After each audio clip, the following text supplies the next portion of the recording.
স্থানীয় সময় ৯টার উপরে লকের স্ক্রিনে একটা হাস্যোজ্জ্বল পরিবারের ছবি ভেসে ওঠে। নাভান খানিকটা অন্যমনস্ক হলো।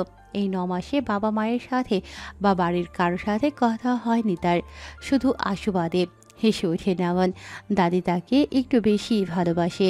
ইদানিং মায়ের কথা মনে হয় নাভানের, তবুও নিজের ইগোকে মানাতে পারে না সে। মা যখন তাকে বোঝেনি, সে কেন বুঝতে যাবে? যার তার সাথে ধরে তাকে বিয়ে করিয়ে দিল উচ্চ মাধ্যমিক পড়ুয়া কোনো মিডল ক্লাস ঘরের মেয়ে। মানতে পারেনি সে। আয়শা মির্জার থেকে বাড়ির সব খবরই রাখে নাভান। সামনের মাসে বিড়ি যাবে সে। আচমকা পেছন থেকে কেউ জড়িয়ে ধরাতে ধ্যান ভাঙে তার। হতবাক হয়ে পেছনে তাকাতেই অদিতিকে দেখতে পায় নাভান। রেগে কঠিন একটা গালি মুখে আনতে গিয়েও গিলে নেয় সেটা। ততক্ষণে সফরান গাড়ি নিয়ে এসে হাজির, কিন্তু সে গাড়ির ভেতরেই বসে রইল। স্যার আর তার ঢঙ্গি পার্টনারের কথা শুনতে নারাজ সফরান। নাভান নিজেকে সামলে নিল। নাক টেনে আশেপাশে তাকিয়ে অদিতির দিকে কঠিন দৃষ্টিতে তাকিয়ে জিজ্ঞেস করে, ওকে, লেটস গেট স্টার্টেড। কি চাই? নাভান প্লিজ, একটা কথা শোনো আমার, আর একটা সুযোগ দাও আমাকে। কিসের সুযোগ? নাভান ব্রুকুসকে অদিতির দিকে তাকিয়ে জিজ্ঞেস করে। অদিতি অনেকটা বিচলিত মুখে মলিন হয়ে বলে, আমাদের সম্পর্কে এইভাবে হঠাৎ করে কি সব হয় বলো? 2 বছরের রিলেশন আমাদের। নাভান বিরক্তি নিয়ে মাথার হুড়ি ফেলে চুলগুলো হাত দিয়ে পেছনে ফেলে তপ্ত কণ্ঠে বলে ওঠে, অদিতি, আমি রাস্তায় দাঁড়িয়ে তোমার সাথে কোনো সিনক্রেট করতে চাই না। এখনই যাও এখান থেকে, আমার মাথা নষ্ট করো না।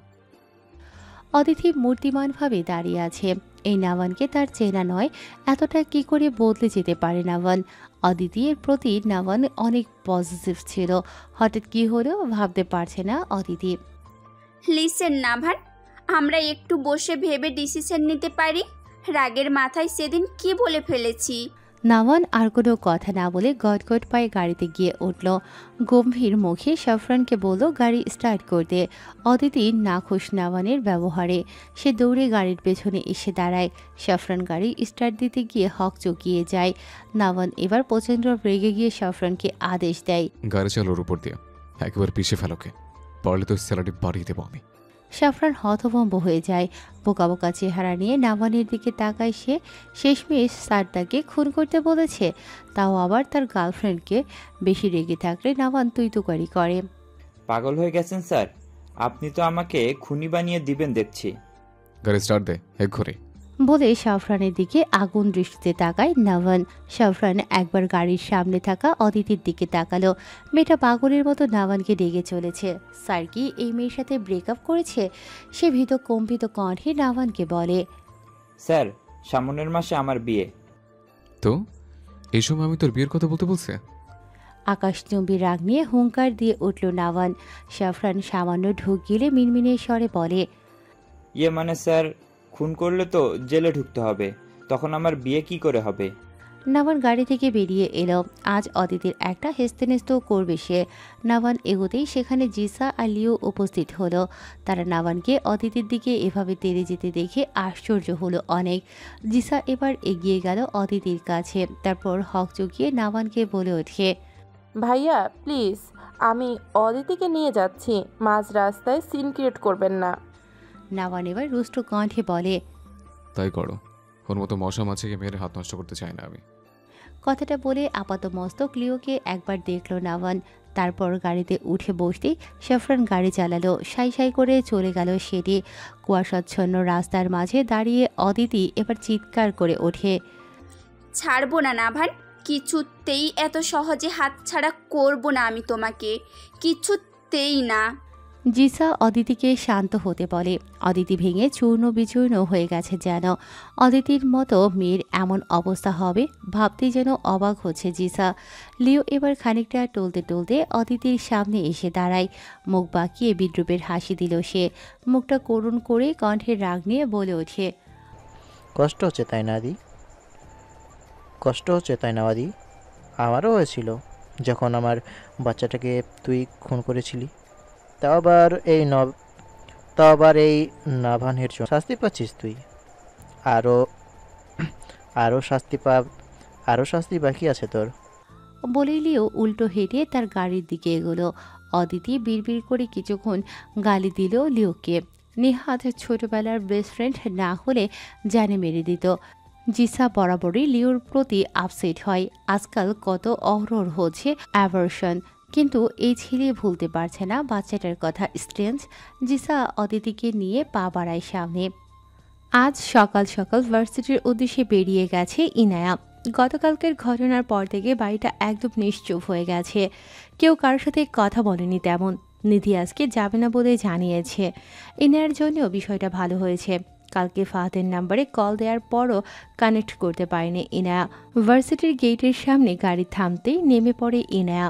সামনে ঝুঁকে নমনীয়ভাবে ড্রাইভারকে বলে ওঠে, আঙ্কেল, আজকে নিতে আসা দরকার নেই, একটা কাজ আছে আমার, সময় হলে আমিই চলে আসব। ড্রাইভার আতাউর মুখে কোনো রাগ করলেন না। সে বিরক্তভাবে তাকালো ইনায়ার দিকে, যে তার ইনায়াকে নিতে আসার কোনো ইচ্ছেই নেই। তারপর গাড়ি স্টার্ট করে সেখান থেকে চলে গেলেন তিনি। ইনায়া সেটা দেখে একটা দীর্ঘশ্বাস ফেলল। প্রথম দিন থেকেই আতাউর তাকে পছন্দ করে না। ইনায়া এবার সামনে এগিয়ে যায়। একটু দূরেই বাস স্টপ। ইনায়া কাউন্টার থেকে টিকিট কেটে বাসে ওঠে। জানালার সাথের সিটে বসে পড়ে সে। 1 ঘন্টার রাস্তা অতিক্রম করতে হবে। ইনায়া জানালা দিয়ে বাইরে তাকায়। আকাশটা আজ মেঘলা কিছুটা, কেমন গুমুর হয়ে আছে চারপাশ। মন ভার হলো ইনায়ার। জীবনটা তার চরকির মতো ঘুরছে। সে কি একটু সুখী হতে পারত না জীবনে? বাবা মা যাবার সাথে সাথে তার সুখ শান্তি যেন মরুর বুকে এক পশলা বৃষ্টির ন্যায়। গাড়ি চলতেই ভ্রম দূর হয় ইনায়ার। পাশের সিটে একজন বয়স্ক লোক বসে আছে।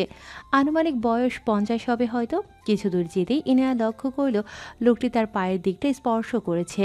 ইনায়া ভয়ার্ত মুখে লোকটার দিকে তাকায়। গাড়ির হালকা ঝাঁকিতেই লোকটা তার উপর ঢলে পড়ছে। ইনায়া প্রচণ্ড অস্বস্তি নিয়ে জানালার দিকে চেপে বসে। প্রচণ্ড কান্না পাচ্ছে তার। এমন বয়োজ্যেষ্ঠ মানুষ, এতটাই নিচু মন মানসিকতা।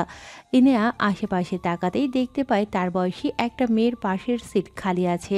সে উঠে দাঁড়িয়ে লোকটাকে বলে উঠল, উঠে দাঁড়ান এখান থেকে। লোকটা পান খাওয়া দাঁতে বিশ্রীভাবে হাসল। পা হালকা জমিয়ে ইনায়াকে যাওয়ার জন্য ইশারা করে লোকটা। ইনায়ার গাটা ঘিন ঘিন করে ওঠে। সে এবার জোরেই বলে ওঠে, উঠুন এখান থেকে আপনি। কি হয়েছে আফা? আমি বসবো না এখানে, ওনাকে উঠতে বলুন, আমি ওই আপুটার পাশে বসবো। ইনার কথায় কয়েকজনের নজর তার দিকে পড়ে। বাসের হেল্পার দৌড়ে আসে।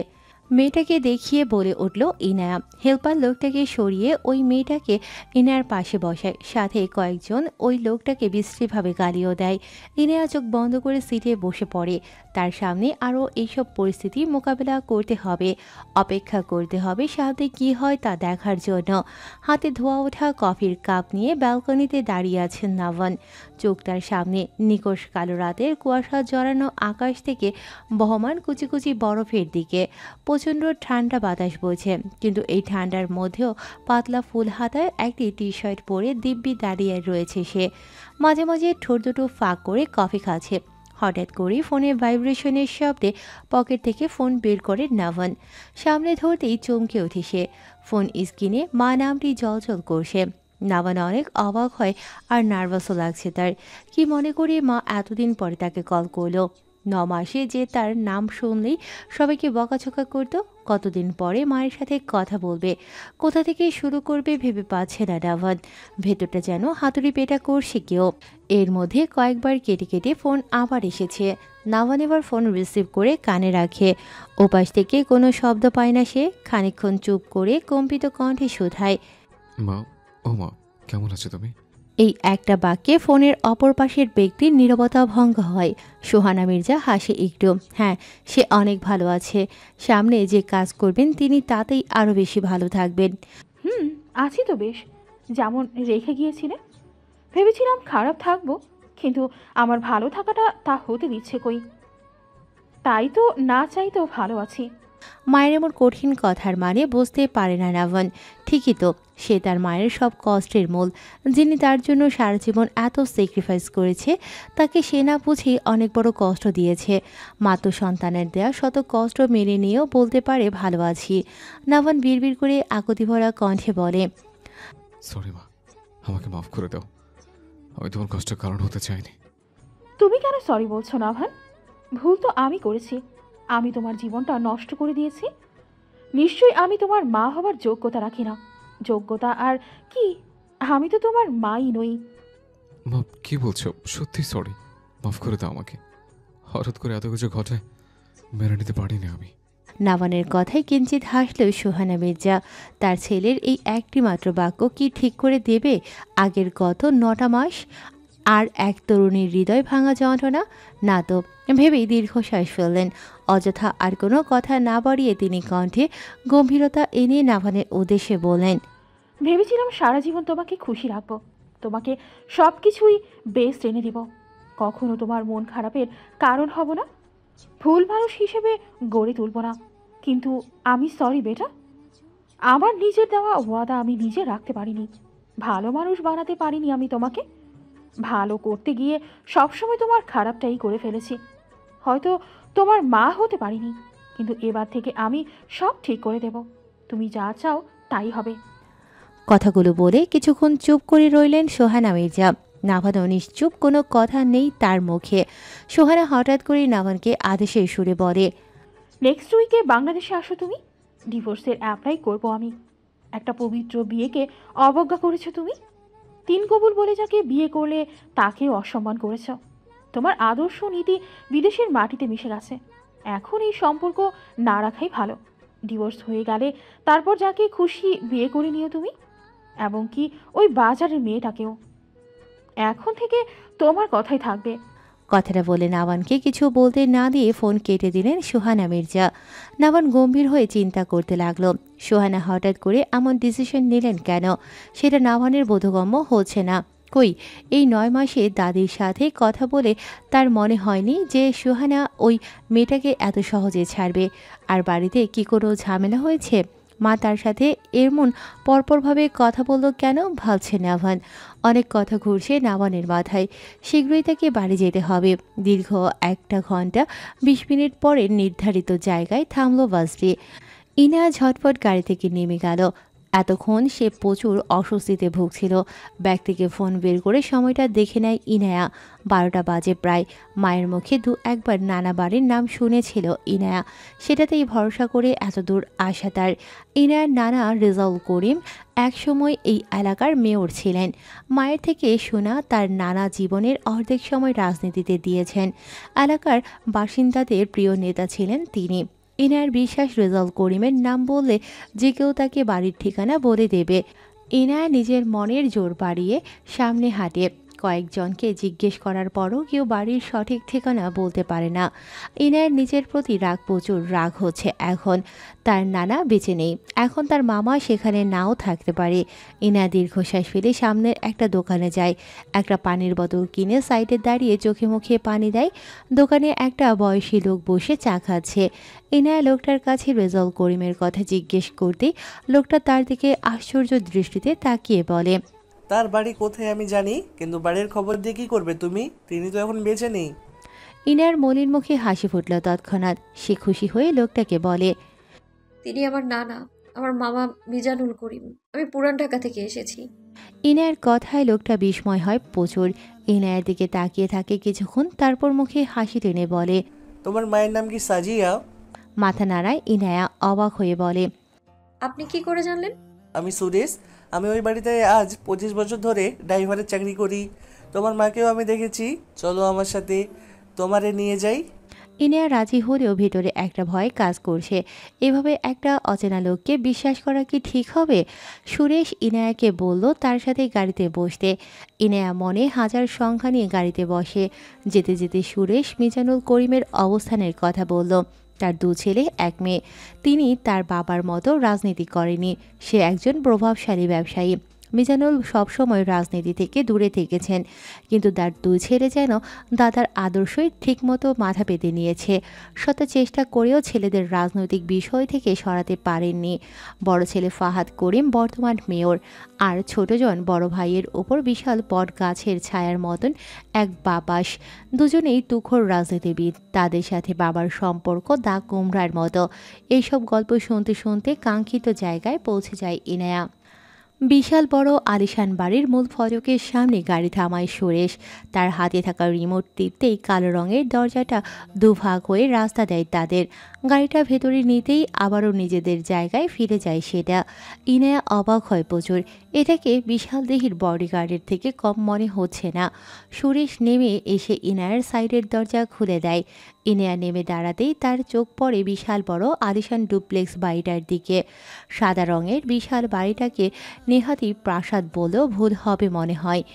মূল ফটক হতে বাড়ির সদর দরজা অবধি রাস্তায় মার্বেল পাথরের টাইলস বসানো, সাথে রাস্তার দু সাইডে বিভিন্ন নাম না জানা গাছ সারিবদ্ধভাবে দাঁড়িয়ে আছে। ইনায়া দেখতে পায় বাড়িটির এক পাশে খুব সুন্দর ফুলের বাগান। সুরেশ ইনায়াকে দাঁড়াতে বলে ভেতরে যায়। ইনায়া হাঁটতে হাঁটতে বাগানের ভেতর যায়। হঠাৎ একটা সরুগোলের আওয়াজ কানে আসতেই চমকে সামনে তাকায় ইনায়া। বাগানের পাশেই বড় একটা খোলা জায়গা, সেখানে 7-8 জন মিলে একটা লোককে বেদমভাবে মারছে। আর পাশেই একটা চেয়ারে পায়ের উপর পা তুলে ইচ্ছে মতো সিগারেট টানছে সুঠাম দেহের বলিষ্ঠ এক পুরুষ। কালো রঙের পাঞ্জাবিটা শরীরে এঁটে আছে। পায়ের উপর পা তুলে দিব্যি আনন্দের সহিত দেখছে ওই লোকের মার খাওয়া। ইনায়া হকচকিয়ে যায় কিছুটা, ভীতিভাবে সামনে এগোয়। লোকটাকে মারতে মারতে আধমরা করে ফেলেছে প্রায়। রক্তে ভেসে যাচ্ছে সবুজ ঘাসের মাটির উপর। তবুও লোকগুলোর থামবার কোনো লক্ষণ নেই। হঠাৎ করেই চেয়ার থেকে উঠে দাঁড়ায় সেই পুরুষ। ঠোঁটের ভাঁজে সিগারেট রেখেই হাতে একটা হকস্টিক নিয়ে লোকটাকে মারতে শুরু করে। চোখ দিয়ে আগুন ঝরছে তার। গগনবিদারী চিৎকার দিয়ে ওঠে লোকটা। এবার স্টিকটা লোকটার মুখে ঢুকিয়ে দেয় সে। মুখ থেকে সিগারেট ফেলে বিশ্রী একটা গালি দিয়ে বসে। আমার খবর লিক করস তুই? কত বড় করে যা তোর রানা, আমি দেখবো আজ সেটা। আমার সাথে থেকে আমার পেছনে ছুরি মারিস শালা। লোকটার প্রাণ প্রদীপ নিভু প্রায়, তবু কিছু বলার জন্য গোঙাতে থাকে। মুখ থেকে স্টিকটা বের করে আবারও মারতে থাকে লোকটাকে। ফর্সা সুন্দর মুখশ্রী আগুনের মতো লাল হয়ে আছে। দলের লোকগুলো এখন তার ভয়ে সিটিয়ে আছে। মার খাওয়া রানা এবার অস্পষ্টভাবে বুলি আওড়ায়। জায়েন ভাই, মাফ কইরা দেন, আর জীবনেও এমন ভুল করুম না। আর একটা সুযোগ দেন ভাই। সুযোগ তোকে, যাতে করে পরের বার জায়গা মতো বাস দিতে পারিস? না ভাই, আর জীবনে আপনার সাথে 2 নম্বরই করুম না। সুযোগ দেন আমারে। বেশ, একটা শর্তে দিতে পারি। বলেই ঠোঁট বাঁকিয়ে ভয়ঙ্কর রকম হাসি দেয় জায়ান করিম। দলের একজনকে চোখ দিয়ে কি যেন ইশারা করে জায়ান। জায়ানের হাসি দেখে রানার কলিজাটা শুকিয়ে গেছে প্রায়। সে বুঝতে পেরেছে তার সাথে কি হতে চলেছে। একটা ছেলে বড় একটা ধারালো ছুরি নিয়ে এলো জায়ানের কাছে। রানা ছটফট করতে শুরু করলো সেটা দেখে। জায়ান মুখে আরেকটা সিগারেট গুজে দিয়ে লাইটার দিয়ে আগুন ধরালো। রানার দিকে ঘাড় বাঁকা করে তাকিয়ে কিঞ্চিত হাসলো সে। শুধু তোর একটা হাত আর জিভ কেটে ফেলবো, এতেই আমার চলবে। তারপর তোর ভুল মাফ। বলেই রানার দিকে ঝুঁকে পড়ে জায়ান। ইনায়া এতক্ষণ দূরে দাঁড়িয়ে দেখছিল এই পাষণ্ড পুরুষটিকে। এতটা নির্দয় কি করে হতে পারে মানুষ? ইনায়ার প্রথম কিছুটা ভয় করলেও এখন প্রচণ্ড রাগ লাগছে। এতগুলো মানুষ একটাও লোকটাকে হেল্প করছে না, থামাচ্ছে না কেউ এই নির্দয় লোকটাকে। ইনায়া মনের মধ্যে কিছুটা সাহস সঞ্চয় এগিয়ে যায় জায়ানের দিকে। রানার উপর থেকে ধাক্কা দিয়ে দেয় জায়ানকে, কিন্তু বিধিমাম ইনায়ার মতো এমন চুনোপুটির শরীর বিশাল দেহের জায়ানকে নাড়াতে পারল না একটুও। আচমকা মৃদু ধাক্কা খেয়ে সামনে তাকায় জায়ান। তার থেকে 1 হাত দূরে সাদা সালোয়ার স্যুট পরে দাঁড়িয়ে আছে একটা মেয়ে। মায়াবী কোমল মুখশ্রীতে রাগের আভাস। ঠোঁট কামড়ে ধরে তার দিকে তাকিয়ে আছে। আপাত মস্তক ইনায়াকে উপর নিচ দেখে নেয় জায়ান। কত হবে বয়স? এই পুচকে মেয়েটা তাকে ধাক্কা মেরেছে। বিষয়টা মাথায় আসতেই রেগে গেল জায়ান। নাক ফুলিয়ে ইনায়ার সামনে গিয়ে দাঁড়ায় সে। ঠোঁটের ভাঁজে রাখা সিগারেটে শেষ টান দিয়ে ফেলে দেয় সেটা। অতপর ইনায়ার মুখে ছাড়ে মুখ ভর্তি বিষাক্ত নিকোটিনের ধোঁয়া। তারপর অত্যন্ত গম্ভীর কণ্ঠে বলে, সাহস তো মন্দ নয় মেয়ে, জায়ান করিমের গায়ে হাত। তো কি চাই তোমার? ইনায়া চোখ মুখ কুঁচকে কিছুটা পিছিয়ে যায়। নিঃশ্বাসের সঙ্গে ধোঁয়াটা ভেতরে গেছে কিছুটা। গায়ের ওড়না দিয়ে নাক মুখ চেপে ধরে সে। তারপর সামনে রাগান্বিত হয়ে তাকায় জায়ানের দিকে। কেউ কাউকে এমন জঘন্যভাবে মারতে কি করে পারে? আপনি কি মানুষ? ভ্রু কুঁচকায় জায়ান। কেন, আমাকে কি মানুষের মতো মনে হচ্ছে না? আমার তো মনে হচ্ছে না। আজ তো জানোয়ার একটা। ক্রোধিত নয়নে তাকায় গমগমে গলায় বলে উঠল ইনায়া। জায়ান এবার পেছনে তাকিয়ে তার লোকদেরকে ডেকে আনিয়ে সুরসুর করে সবকটা সামনে আসতেই জায়ান বলে ওঠে, এই, আমাকে কি দেখতে মানুষের মতো লাগে না? আমার হাত পা সব ঠিক আছে না? মানে এক্সট্রা বেশি কিছু নাই তো? না ভাই, আপনি একদম ঠিক আছেন। ওই চেমড়ি ভুলভাল বকতেছে। সবকটা এক সুরে বলে ওঠে। ইনায়া প্রচণ্ড রাগ নিয়ে বলে, শুধু হাত পা ঠিক থাকলেই মানুষ হওয়া যায় না, তার জন্য মনুষ্যত্ব লাগে, যার ছিটে ফোটাও আপনার মাঝে আমি দেখছি না। জায়ান একটা মেকি হাসি দিয়ে ইনায়ার দিকে তাকায়, তারপর বুকের ভেতর হাত দিয়ে কষ্ট পাবার ভান করে। আপনার মানুষের জন্য খুব দরদ, অন্যের সমস্যা দেখলে এগিয়ে আসেন। আপনি তো দেখছি খুব সাহসী, তাই না? হ্যাঁ তাই, আপনাদের মতো মনুষ্যত্বহীন নই আমি যে মানুষ পিটিয়ে তক্তা বানাবো। জায়ান আচমকা তার মুখের আদল পরিবর্তন করে ফেলে। খানিকক্ষণ আগের হাস্যোজ্জ্বল মুখটা ভয়ঙ্কর করে তোলে। চোখ দুটো তার ভীষণভাবে ক্রোধের আগুনে জ্বলজ্বল করছে। হাতটা পেছনে দিয়ে কোমরে গোজা রিভলভার বের করে আনে। হঠাৎ করে রিভলভার দেখে ইনায়ার সাহস পাখি ফুরুত করে উড়ে পালায়। দাঁত দিয়ে নখ কাটতে থাকে সে। যত যাই হোক, অস্ত্রের আঘাত খেতে চায় না ইনায়া, আর সে যে ভয় পাচ্ছে সেটাও বুঝতে দেবে না। জায়ান ইনায়ার দিকে তাকিয়ে রিভলভার দিয়ে কপালের ডান পাশটা চুলকোয়। ইনায়ার সাহস ধরে রাখার প্রয়াস দেখে হাসি একটু। মুহূর্তেই হাতের রিভলভার দিয়ে মাটিতে পড়ে থাকা রানার বা পায়ের গোড়ালিতে গুলি করে সে। হঠাৎ গুলির বিকট শব্দে আর রানার আর্তচিৎকারে ভয় পেয়ে কানে হাত দিয়ে মাটিতে বসে পড়ে ইনায়া। বুকটা তার ধরফর করছে। মৃদুভাবে চোরা চোখে একবার সামনে তাকায় ইনায়া। সবাই তার দিকে তাকিয়ে হাসে। ইনায়ার এবার হাত পা কাঁপতে শুরু করে। শেষমেশ সন্ত্রাসীর সামনে এসে পড়ল, আর তাকেই এতক্ষণ জ্ঞান দিচ্ছিল। পাশেই রানা গোঙাচ্ছে। ইনায়ার খারাপ লাগলেও কিছু করার নেই। তা সাহসী নারী, আপনার সাহস কই? কথাটা শুনেই সামনে জায়ানের দিকে তাকায় ইনায়া। বিড়বিড় করে কিছু বলতে গেলে সেখানে সুরেশের আগমন হয়, সাথে একটা সুন্দরী মহিলা। ইনায়াকে এভাবে বসে থাকতে দেখে সুরেশ হতভম্ব হয়ে জিজ্ঞেস করে, কি হলো ইয়ানা, কিছু হয়েছে তোমার?